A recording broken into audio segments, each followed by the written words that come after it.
There's a great change. By 1930, almost all the farmers and the poi makers are now Japanese.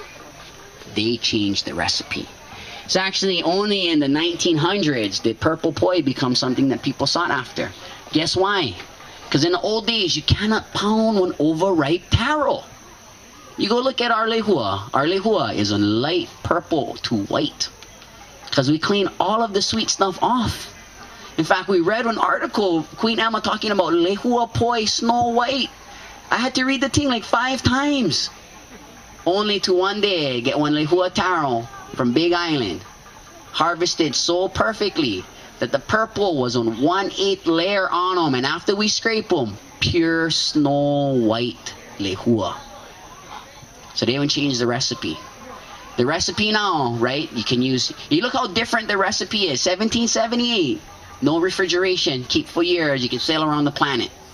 2012, there's actually a recipe for a poi that requires refrigeration. That's how crazy the thing when happened. Sorry, I never answered your question. Should I answer your question again? How come Big Island was proposed? Okay, so the recipe will change.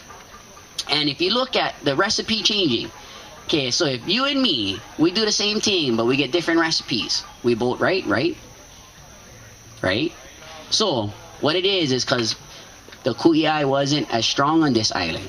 The milled poi was stronger. There's a fear that the hand pounded potentially may upset the market. So it's basically the businesses. And then there was another section of the traditionalists. Okay, and the traditionalists, they're holding on to it, man. So when you're holding on to something, you just gonna beef for him. You gonna make him prove that, bro, you worthy. And that's part of what we had to do. The kupunas had to vouch for what was going on in Oahu. We wasn't here for speak for ourselves, so we had to be proven through these other members of the community that knew us. Because like I said, on Oahu, we do things a little bit different. We get massive amounts of people. You know, we no more land for farm taro, so I gotta buy them. Right, if I buy them, how am I gonna afford to give them away for free? Right? And then now it's business now. But it's not really on business in the sense of we're doing them for make money. We're doing them for make more people want to do it. If I lowball the price, then nobody can afford to get in the game. Right now in Oahu, retail is $22 a pound at Whole Foods. But you figure at $22 a pound, you make 3 pounds of amazing poi. That run you $7 a pound. That's more cheap than a Hanalei.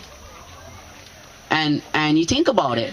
How the heck one guy in one mile hand pounding them can have a better price than Hanalei? They give a big machine.